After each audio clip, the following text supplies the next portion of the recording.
Welcome in, Capricorn. Today we'll be doing the reading for the first part of August, and we'll be looking at your work or career path, love and relationships, and then also your life path and mission. But before we get started on some of that, I just wanted to talk a little bit about some of the upcoming big events, I guess, in the first half of the month. So on the first itself is going to be the Sturgeon full moon or supermoon in Aquarius.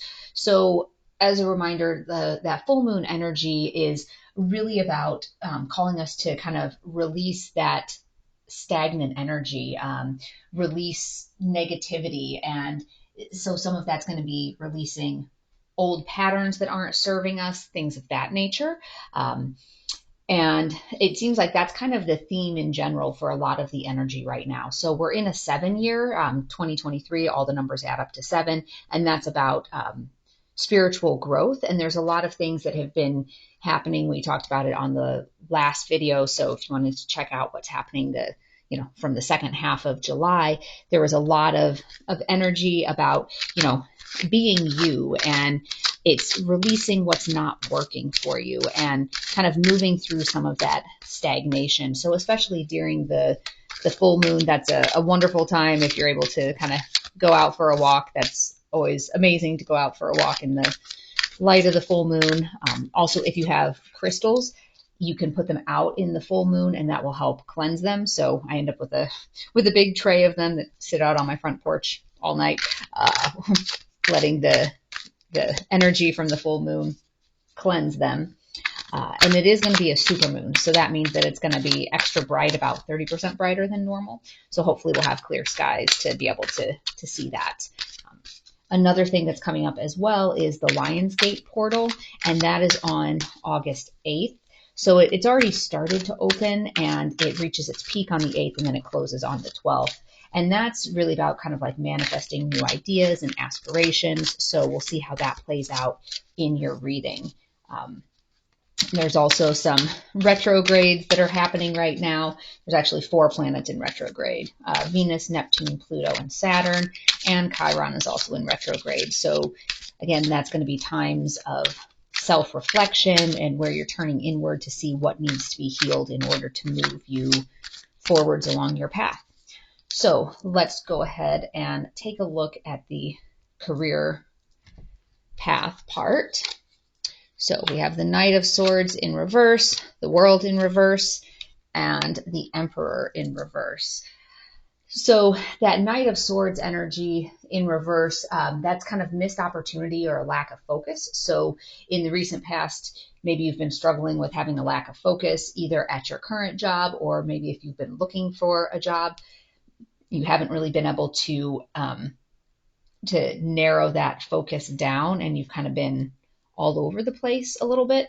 The World in reverse is a situation where you're seeking closure, but there's delays and frustrations, and it's kind of that energy of, hold on, we'll get there. So maybe that lack of focus has led to a situation where you were not inspired at work, and now you're looking at changing something, with the likely outcome being the Emperor in reverse. And that's kind of having to do with like rigidity and maybe a little bit of lack of control. So some of that may be a situation where you're feeling like you're out of control because you're susceptible to, hiring situations. Is a company that you're interviewing with hiring? Can you not really find what your direction is? Maybe you're struggling to see what is the next step. Maybe you're not even at a point yet where you're able to go out and interview or look for jobs because you don't really know what it is that you want. So that to some extent is also, I feel like, probably feeling that pressure from the North Node shifting into Aries, where you're really being called upon to be, and I'll call it a healthy level of selfish, where instead of putting everybody else's needs first, you're being called upon to put your own needs first. But sometimes that feels unfamiliar if you're used to putting other people's needs above yours. So that could be complicating some of this situation. And then also with these with these different retrogrades, like Saturn in retrograde is about how can you attain your goals? Like, what do you need to invest your energy in? So if you're in a state right now where you're looking inward a lot and asking yourself those questions, it could be creating a little bit of confusion or haziness around, really what is that next step. So that's a situation where you just want to take some time to think about it, and take that little bit of extra time before jumping into the next thing if you're not really sure where it is that you want to go. All right. In your love life and relationships, for your recent past, you have the Hanged Man in reverse. You're currently sitting in Wheel of Fortune energy, and then your kind of next step or likely outcome or future is the Three of Swords. So your Hanged Man in reverse, this is about kind of stagnation and needless sacrifice. So, while the Hanged Man sometimes in its upright stage is about like taking a little bit of a break to kind of think about the situation, or you feel like you're stuck, this is really when it's in reverse like that, it's really about like resisting change, and you're stalling and kind of some indecision there. So you've kind of been in that position, but now you're moving more into a feeling of good luck, and it's things are turning better for you. So after you've had that sense of kind of things stalling out, you're in the energy where things are starting to improve. They're moving in the right direction, in kind of a destined and fated type of direction. But then interestingly, so the three of swords is kind of about like heartbreak and like a little bit of disillusion and sorrow. So things are going in the right direction, but there could be some bumps coming up for you. But with that, as always, obviously, this is, you have free will to be able to change some of that. So even though usually I do this at the end, let's go ahead and jump into the romance oracle and see kind of some clarification on that, since having the Three of Swords following the Wheel of Fortune is a little bit of a different combination there. So worth waiting for. Divine timing is at work in your love life. So some of this disillusion part could be related to timing. So if you're sitting in this good positive energy, feeling like, it's good karma, things are changing, they're turning to the better, some of this hiccup in the road could be related more to a timing situation. And then with the Oracle card coming in saying that it's worth waiting for, that's something that will hopefully help make this, kind of upset make a little bit more sense.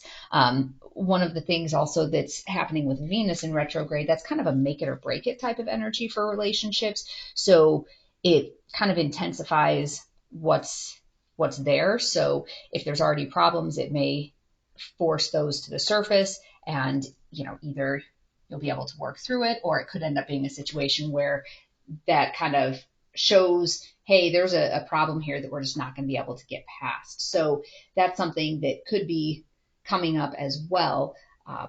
But know that everything's happening in divine timing. There's a reason for it. And hopefully that will help keep you positive in, as the situation unfolds for you.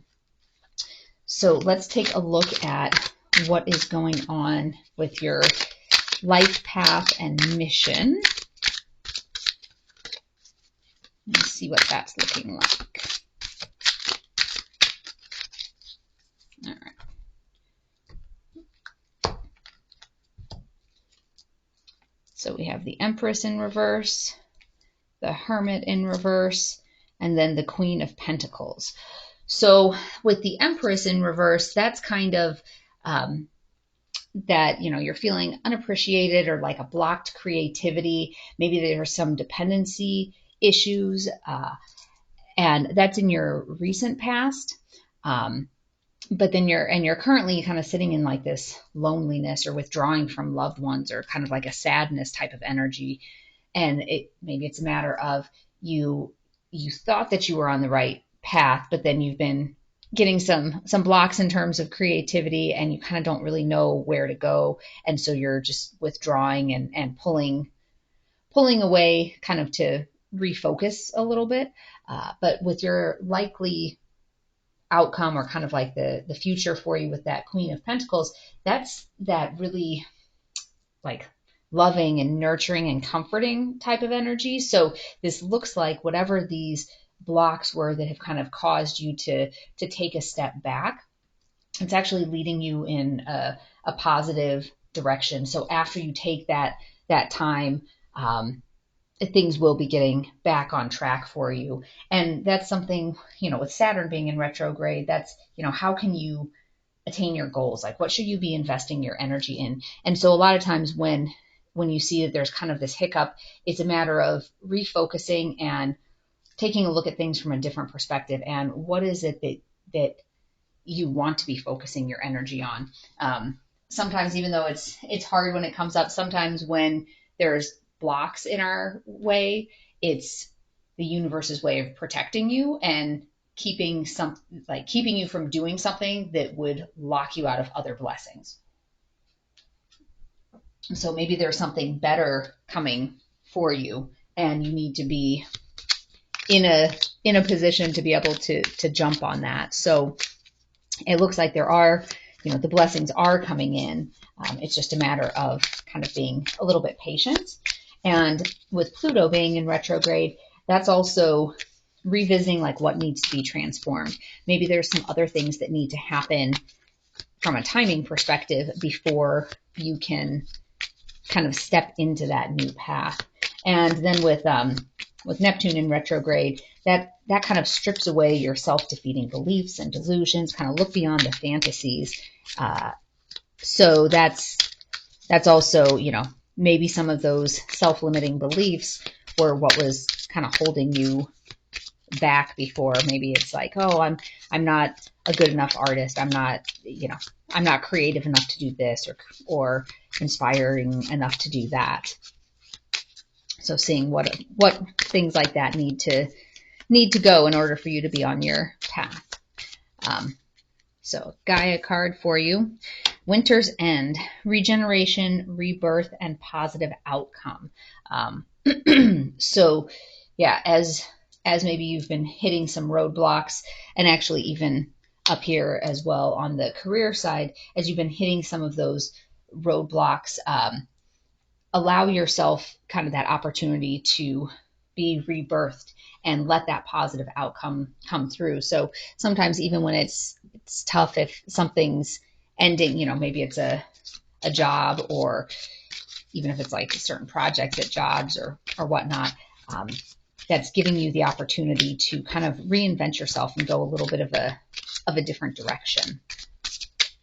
And let's take a look at our light worker card and see what message is coming through for you there. The initiation, rite of passage, crossing the threshold. And so with that, sometimes there's going to be challenges, but in order to make it through and get all of those blessings that are on the other side, it is almost like this rite of passage. Like, do you want this enough to stick with it? So as you see in the picture here, everything's all dark and gloomy, and then you have the figures right there, and then on the other side of that is all of the light and all of the blessings there. So you just have to be able to persevere and cross through some of those difficult, challenging things in order to have your blessings revealed to you or opened up to you. So I hope this has been helpful in terms of things to kind of keep in mind as we go into August. And as always, take only what resonates and leave the rest. So if this is information that you think would be helpful for other people, please like and share. And in about a week or so, I'll be posting another twin flame video. And in the meantime, I will also continue to do the daily card pulls, where it's one major arcana card and then a couple of oracle cards as well. So feel free to like and subscribe to get notified whenever those new videos post. And as always, I wish you peace and joy along your journey, and we'll see you next time. Bye-bye.